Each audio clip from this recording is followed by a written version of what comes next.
Exaustão mental. A gente precisa falar sobre isso. Mas antes, eu já quero falar para você curtir esse vídeo para receber mais conteúdos como esse e se inscrever no canal caso você não seja inscrito ainda. Primeira coisa é que quando a gente fala da exaustão mental, a gente pode resumir como uma estafa cerebral que esgota toda essa energia destinada, às vezes, às tarefas mais simples da nossa vida, no nosso dia a dia. E quando a gente fala do conceito da exaustão mental, ela está muito ali ligada e relacionada com o conceito de estresse. E por que será? Porque geralmente ela está muito ali associada com a sobrecarga de tarefas, de demandas. E isso gera um período de estresse muito grande, gera ali uma sobrecarga mental e emocional. E quando a gente fala da exaustão mental, ela está mais relacionada a essa sobrecarga de tarefas domésticas, de conflitos interpessoais, da falta de autocuidado. Então ela acaba sendo um pouco diferente, mas bem ali na mesma linha de raciocínio que também o burnout, e a gente vai falar sobre isso num outro vídeo. Mas é importante a gente saber que tanto a exaustão mental quanto o burnout geralmente resulta de uma combinação de fatores. Já passei, por exemplo, por uma exaustão mental muito grande. Logo que meu filho nasceu, eu tive uma privação de sono muito grande, assim como a maioria das mães passam também. Só que no meu caso, se estendeu por muito tempo. Então, meu filho basicamente não dormia bem até os 2 anos de idade. Então, acordava ainda muitas vezes na madrugada, e isso me deixava muito exausta, porque durante o dia eu não conseguia dormir, eu não tinha essa facilidade para descansar. Então, me mantinha acordada ao longo do dia todo e chegava à noite, eu continuava acordando muitas vezes, aquele sono realmente picado.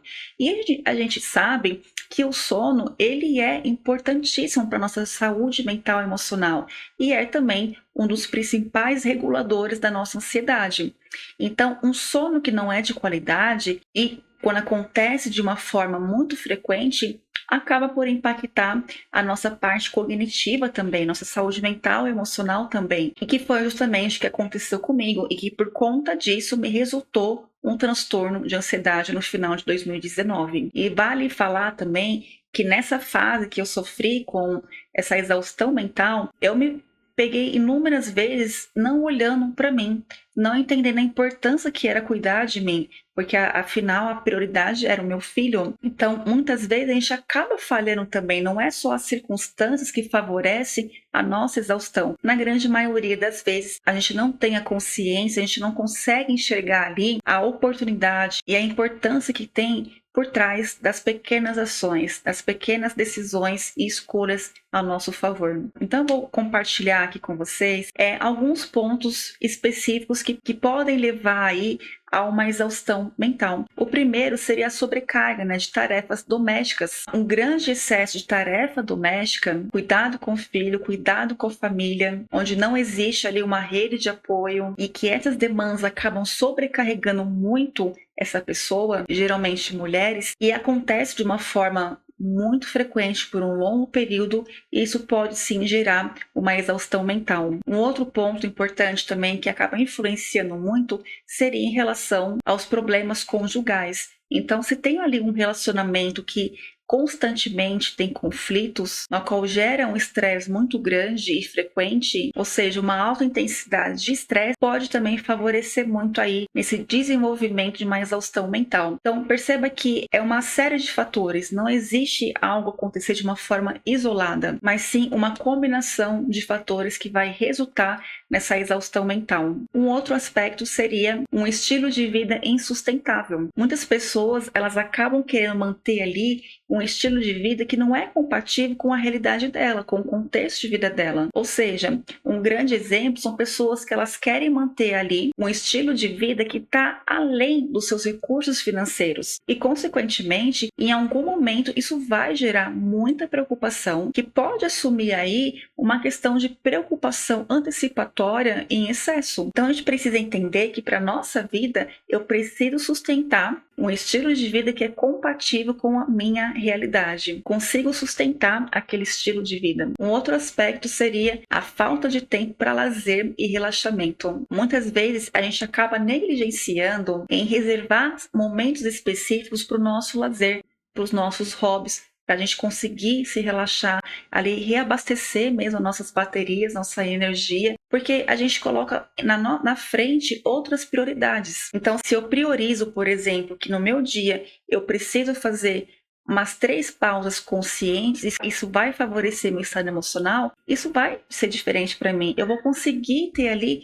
maior regulação emocional, por exemplo, me sentir mais calma, mais tranquila. Agora, se eu sigo atropelada pela vida e eu não me desfruto de momentos que podem me trazer relaxamento e momentos que me tragam prazer também, em algum momento ou outro, eu vou me sentir sobrecarregada mentalmente e a exaustão começar a bater, aquela sensação de cansaço, de mente esgotada, por essa distância entre eu e esse momento que é importante para mim de relaxamento, de autocuidado. Geralmente, esse aspecto está muito relacionado com pessoas que têm essa dificuldade de dosar a área profissional com a área pessoal. Porque muitas vezes acaba demandando muito o trabalho, mas ela não consegue colocar como prioridade coisas que favorecem a ela também. Então, o trabalho vem em primeiro lugar.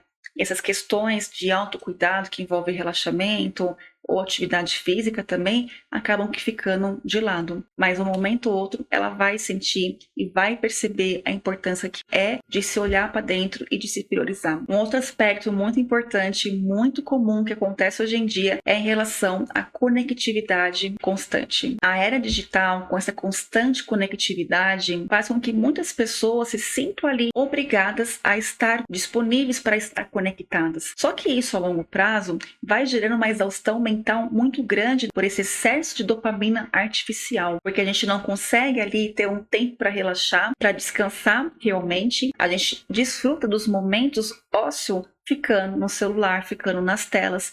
Isso a gente não descansa. A gente sobrecarrega o nosso campo mental. Então, em algum momento ou outro, esse excesso de conexão na era digital, esse excesso de conectividade constante, vai me proporcionar um vazio interno, uma falta de significado na minha vida, porque eu estou ali na inércia. E tudo isso me provoca mais sintomas ansiosos.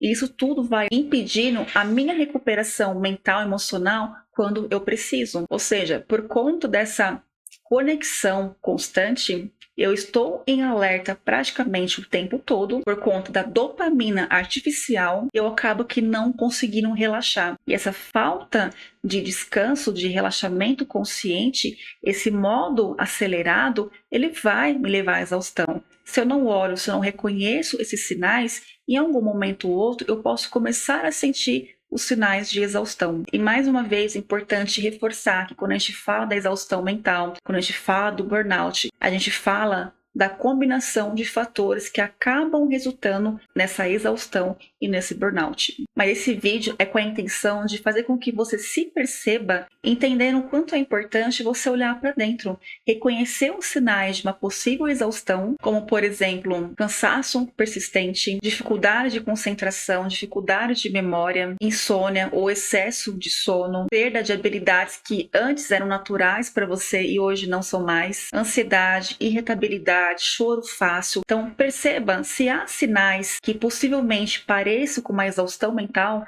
procure uma ajuda profissional. É muito importante que a gente não tenha esse autodiagnóstico, mas também a gente não tenha um diagnóstico tardio, porque ambas podem nos prejudicar. Mas é importante que você saiba que você precisa do seu autocuidado, você precisa se priorizar.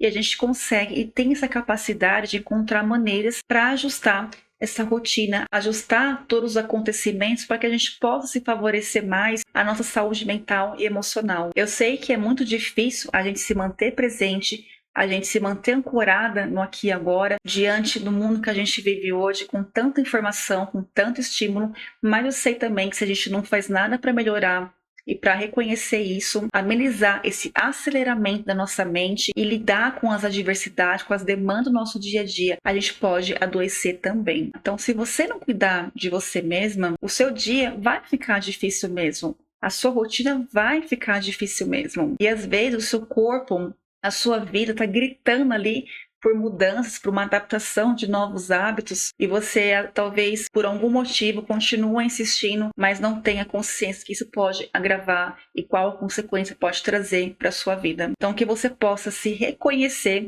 e conhecer as estratégias e possíveis alternativas que tragam mais bem-estar para você, promovendo ali mais equilíbrio e lembrando sempre de que o autocuidado ele é fundamental para que você tenha ali um equilíbrio entre a sua vida ativa e a sua vida contemplativa, prevenindo uma possível exaustão mental. Eu espero que esse vídeo tenha feito sentido para você, ajudado como um alerta para você se tornar mais atenta às questões que vêm desgastando a sua mente, seu emocional, seu campo físico, e que use de maneiras para te favorecer, proporcionando mais bem-estar, mais calma interior e mais saúde como um todo. Um grande beijo e fiquem com Deus.